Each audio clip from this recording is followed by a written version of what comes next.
Ladies and gentlemen, welcome to VChess. Today we're going to see a very beautiful game between Nakamura and Liang.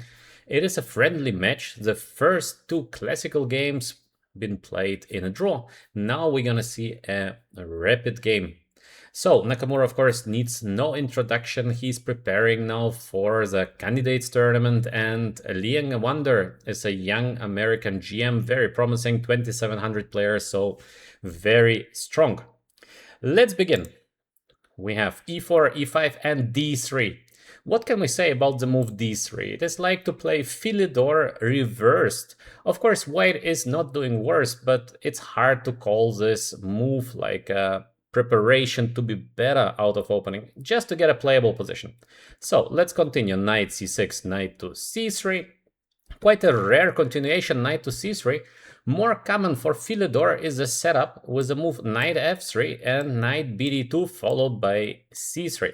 So knight c3, knight f6, and here comes Nakamura with something amazing, g4. I guess for classical chess we will never see move like g4, especially in a very high-level chess tournament. But for a rapid game, g4 can be surprising. Of course, g4 very risky. As you can see, this kind of pawn setup leaves all the dark squares for black, so very dangerous move g4. The idea of white is maybe to get g5 as fast as possible. Then we have the move h4, so the pawns start rolling. And here comes maybe the biggest surprise of the game already on move 4. Would you believe the next move of black? Knight g8, and this move was played very fast by Liang, a wonder. So unbelievable level of preparation. I mean, how to check g4, and even if you checked moves like g4, how to remember that you need to play knight g8. So Liang, a wonder, obviously a very hard worker, but unbelievable. The current chess through the computers has changed so much. If you would show anyone this kind of move like knight to g8 20 years ago, people would say, well, you should rethink your decision. Now knight g8 is played on the very high level, unbelievable move, knight to g8. What is the sense of knight on g8? Black is planning to get out with the bishop to c5, followed by knight g7, and eventually to play d5. So this move g4 is sort of empty right now, because the knight from e7 can also go to g6, and we have f4 square, which is obviously weak. Let's continue. Bishop e3, and we have bishop b4, the second surprise. So bishop e3 obviously stops black from playing bishop c5, but bishop b4, the first question would be why to play bishop b4, because do we really want to take on c3? I think yes and no, because to give a bishop pair is not the best. Maybe black wants to get knight e7 and then the move d5. So white has a couple of options here. Nakamura with the move a3, so he's asking Liang, do you really want to take on c3, or you have to move the bishop? Bishop is moved. Of course, black can take eventually on c3 and continue with the move d5. This position also looks very interesting. I think it's hard to judge who is doing better here. As you can see, computer gives advantage towards the black pieces, but things are far from easy here, especially after the move d5. For example, white has few options here. Let's say bishop on g2, so the bishop on g2 is getting very powerful. Again, computer gives edge to black, but human-wise, position is far from easy. That's why we have the move bishop a5 been played, bishop on g2, normal development, knight g7. Now definitely the move d5 is in the air. That's why we have the move b4 on the board, and h4. Very ambitious play by white. On the other hand, once you say A by playing the move g4, what's left? There is an option here to be more solid. For example, to play moves like knight g2, but it's way too passive, so black is going to play knight on g6, might go to h4 next. Black is doing at least okay, maybe even some slight edge for black. So that's why we have the move h4 been made, and d6. Very stable, very solid setup by Liang. I wonder the bishop will get out to e6, and because it's very dangerous to castle short side, black is planning to castle long side. Very nice. g5. Again, Nakamura is proceeding with his main plan. Bishop on e6. Black is getting ready to castle alongside, and queen f3. This is a very strange decision because where does the queen go? Of course, it's easy to comment and during the game, it's just so hard to judge. But still, I believe maybe white should have been more conservative with the move knight g2, so it's time to get the knight into the game. Eventually, somewhere we have ideas of playing d4. Eventually, we play knight on d5 next. The position is a mess. Very hard to judge who is doing better here. I think it's extremely complex. So many options for both sides. Maybe Nakamura has been worried about the move d5 now, which is looking logical, and the question would be what to do now for white, because there is a d4 coming next. On the other hand, maybe white can just take and play the move b5, so it's a huge mess on the chessboard. Again, hard to judge who is doing better. I believe that black is doing fine, but if black is doing better, it's very questionable. So queen f3. White is preventing the move d5, but queen is so sadly positioned on f3. Hard to imagine that it was the best that white could have done. Queen d7, very logical play by black. Long castle is the next move. White is finishing development. And we see the move knight to d5, because again, the threat of playing d5 next by black is very dangerous. That's why we have the move knight d5 being played. King b8, very nice prophylactical play by Liang, a wonder. And we have the move c4. As you can see, position is still extremely complex, even though computer likes a little bit more black, but over the board, the things are looking very different. So we have somewhere threats of c5, we have somewhere threats of b5. Eventually we get this a4, a5 done. So a lot of opportunities for white. Black has to open something here on the king side. We have bishop g4, knight takes on b6, pawn takes on b6, and queen to g3. White's position still looks solid, but here comes a great move by Liang. I wonder, it is f5, very beautiful and very, very strong. So black is finding a way to open the position. We have g takes f6, because what else can you do? There is f4 coming next, so very hard to do defend against the move f4. Eventually, to play f4 could be possible, but it looks just bad. F takes e4, and the whole board is opening. We have still the king on e1, short castle, very dangerous. Long castle, maybe even more dangerous. So this cannot be good for white. That's why we have take, take, and b5. The idea of b5 is very human, because black has to get the knight to a5. There is no other reasonable square. To put the knight on a7 is looking really bad. And to play knight d4 would just sacrifice a pawn. So obviously black doesn't want it. So we have knight a5, and here comes the idea of Nakamura. Rook b1, actually quite a smart positional way of closing the knight on a5. So the knight has now nowhere to go.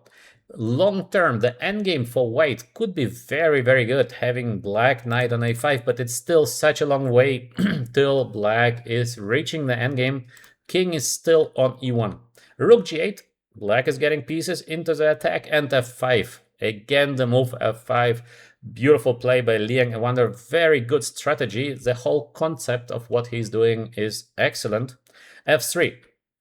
What else? What else is there? We still have the threat of f4. We still have the threat of f takes e4. So very difficult to suggest something to white.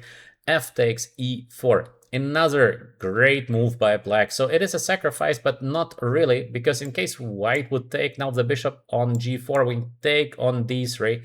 And I don't know what to do next for white. For example, knight on c3, black can take on g4. The c4 pawn is falling. Everything is hanging, the king is on e1, so black is basically winning, I would say. Of course, still complex, but black should be objectively winning. So this piece sacrifice works. That's why f takes e4 been played by Nakamura, and we have rook f8. Black is bringing the last piece into the game. Again, strategically, Liang, I wonder, is playing a wonderful game.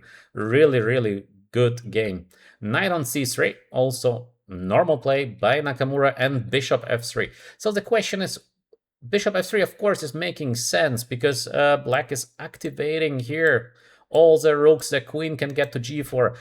Another option for black could have been to play the move knight on g6, so to get the knight on f4 is also looking very, very tempting. I don't know what's better. Computer says knight g6 is better, but I think bishop f3 is a very practical decision, and it puts Nakamura under serious pressure. We have the move rook to g1. Maybe Nakamura could have gone bishop on h3 first, and then to play the move rook to g1 once the queen is moving from d7, but also this is looking pretty dangerous. So we have rook on g1, queen g4, bishop on g5. This position is so difficult to play for white. Maybe objectively speaking, bishop f1 would have been better, but from human point of view, what's next? In case we take on g8, black can take actually with both pieces. Is looking very promising, especially the move knight g8 followed by knight f6 and knight g4. Over the board, it looks like it is so dangerous. That's why we have bishop on g5. So Nakamura tries to close the g file, tries to change the queens eventually, in case it's possible, to get into the endgame. So this was the long-term plan of Nakamura by playing this b5, getting the black knight on a5, and playing the move rook to b1 to stop the knight at a5 from jumping. Endgames are very good for white, but how to reach an endgame? So knight on g6. Black is bringing more pieces into the attack. Again, very logical play. Bishop on h3. I am not sure about this decision because I think white should aim for a change, and we keep the bishop on f3 alive. I am not sure. Nakamura being already under time pressure. Bishop h3, not sure. Maybe bishop f3 would have been better. But as well, this position looks very hard to defend for white. There is a move like knight f4 coming next. We have somewhere this sacrifices, knight takes c4 in the air. Still, the rooks are powerful. Black king is safe. Very difficult position to defend for white over the board. Bishop h3, queen h5, and bishop e6. Nakamura is trying to grab the exchange on g8. Beautiful move h6. Very precise calculation by Liang because it's not an easy move to be made, but things are getting very forced now. So white is taking on g8 because what else? We take on g5 and bishop goes back. The question could be what happens in case white is taking on g5? Now we have a simple solution, queen h6. This is maybe what Nakamura has missed. And in case of bishop e6, we have knight h4, and rook is hanging, bishop is hanging, knight eventually gets to f3. So we have this bishop takes e4, followed by knight f3. Things are looking very bad for white to have still the king on e8, on e1, sorry. It is a bad sign, so black should be winning here. That's why very beautiful move h6, huge play by Liang. Nakamura takes, he gets back with a bishop on d5, but now the bishop is doing not so much on d5. Pawns e4, c4, d3. Yes, the bishop protects a pawn on c4, but bishop is not joining the defense. Black is taking on h4. Very logical. White with exchange up, but the position of the king on e1 is just so bad. Black is aiming to get the knight on f3 somehow next. So Nakamura starts the run. Very logical. In case Nakamura could hide with the king on c2, protecting from knight on b3 and freeing the rook on b1, it would be very nice. But we have the move bishop g2 again. Fantastic play by Liang, and we are not in a classical game. This is a rapid game, so he's playing a huge game. Knight on f3 check is the next threat, and as well rook f2 is coming next. White is under huge pressure. King is trying to escape. Queen to f3 this time. Queen h2 out of the game. Bishop on d5 out of the game. King on c1 still open. There is pawn hanging on d3. Basically, the white's position is falling apart. Rook on b2. Nakamura is fighting. Queen on d3. Once again, strong play. Knight is hanging on c3. Knight moves back. We have this check on b3. White is forced to take. White is forced to take because if white is not taking, then black would just have even extra material on the board. Take a look at this bishop on d5. The bishop is doing nothing. So black has sort of an extra piece in the attack. White has to take. We have rook f1, pressure on the knight on d1, and after rook to d2, knight f3, Nakamura resigns the game. There is no sense of playing this position. Black can take next on d2. The g2 pawn is running. King is just so bad on c1. So basically the whole position is, yeah, there's no way. There is no way to come back from that.